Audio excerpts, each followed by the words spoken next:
Goeiedag geliefdes. Ons lees vandag kort stukkie uit 2 Korintiërs 2, hier rondom vers 14. Paulus skryf vir die gemeente, maar aan God die dank, hy voer ons altyd saam in sy triomftog, omdat ons een is met Christus. Deur ons versprei hy die kennis van Christus oral soos 'n aangename geur. Ons is die wierook wat deur Christus vir God gebrand word, waarvan die geur die bereik wat gered word, sowel as die wat verlore gaan. Vir die wat verlore gaan, is dit 'n doodsreuk wat die dood bring. Vir die wat gered word, is dit 'n lewensgeur wat lewe wek. Kom ons wees eerlik met mekaar, ons wêreld het maar so 'n ou afklankie in die neus. Laat my altyd dink aan Hamlet, Shakespeare se Hamlet, waar Marcellus vir Horatio sê, something is rotten in the state of Denmark. Daarmee sê hy, hier is iets onderliggend verkeerd. Ons kan nie heeltyd ons vinger net op die pols sit nie, maar iets is baie, baie verkeerd. En ons wêreld lyk soos hy lyk. En ek dink ons wêreld is heeltemal te vol doodsreuk. Hoekom? Want geliefdes, die kennis wat die wêreld vandag het, al die kennis wat die wêreld vandag het, daar's iets fundamenteel korrup aan hierdie kennis. Ek kyk so baie goed op TikTok en YouTube en Instagram, en ek kom agter, daar is so baie korrupte kennis aangaande Christus en die woord. Elkeen het iets te sê, asof hulle uit 'n posisie van kennis praat. En dan kom 'n mens agter, dis maar net mense wat sê, maar ergens staan dit, of dit staan mos in die Bybel. Dis 'n houding wat ingeneem word, asof daar gepraat word uit geweldig baie kennis, maar dit is nie regtige kennis nie. Ek noem dit sommer skynkennis. En almal val daarvoor, want almal wat dit luister, maak nie moeite om die regte kennis bymekaar te maak nie, sodat al hierdie goed geëvalueer kan word nie. Dis hoekom kennis, die regte kennis, vir my en vir jou so belangrik is, want ons wêreld is in 'n nood. Something is rotten. En veral wat kennis aanbetref. Paulus kom met die antwoord en hy sê, maar die kennis van God word deur Christus gebruik om die kennis aangaande Christus soos 'n aangename geur te versprei.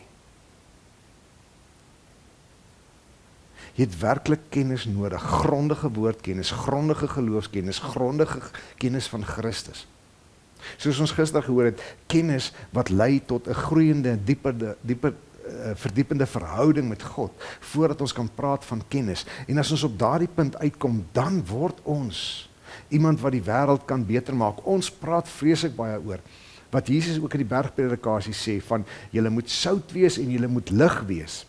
En is wonderlik, en ons moet dit wees, ons kan nie genoeg klem lê daarop nie, maar ons moet ook die kennis van Christus versprei. Kan ons ooit genoeg kennis hê oor Christus en van Christus?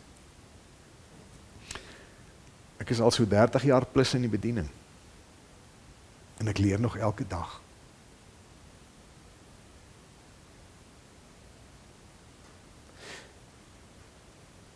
Miskien moet ons regtig grondige woordkennis opdoen.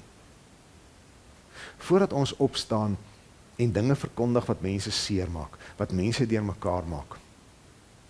Miskien moet ons so kennis opdoen, dat ons gefokus die waarheid kan praat. Sodat wat uit ons uitkom, 'n aangename geur sal wees. En nie iets wat heeltyd verdeeldheid saai nie. Wat heeltyd seer maak nie. Wat afpraat op ander nie. Miskien moet ons nie ons kennis oor Christus vir onsself hou nie. Maar die eenvoudige waarheid van Christus met die wêreld gaan deel. Iets is vrot in ons samelewing. mag dit nooit wees, omdat dit ek en jy is, wat uit onkunde, of verkeerde tipe kennis, sommer net praat nie. Maar mag ons die verskil maak, en dit is jou roeping, geliefde, om die kennis van Christus, in al sy suiwerheid, in hierdie wêreld te versprei.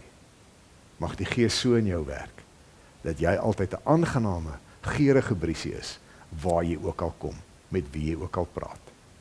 Shalom.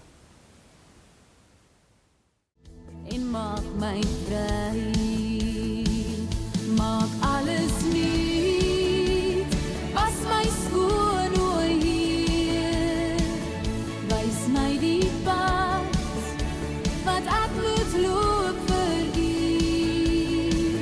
vul my met die Gees, maak my los van my verlede,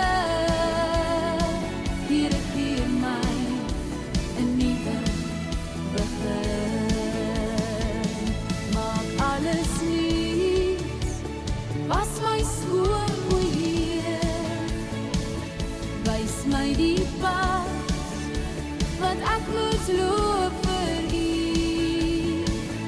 hou my met die Gees, maak my los van my verlede,